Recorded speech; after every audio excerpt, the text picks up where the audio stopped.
Wala talagang charge. Kahit gaano katagal.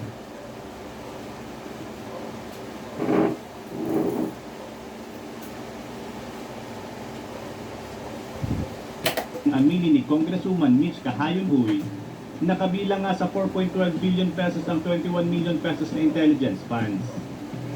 May ilang katanungan si Congressman Gutierrez sa pamunuan ng MFTA na nakulangan siya sa sagot, kaya iminungkahi niya na pansamantala munang suspendihin ang panukalang budget ng ahensya. Talking about the budget, Anita, redundant po. As a hybrid agency where it gets one hand from the GAA, another from the LGU, kapag tayo ay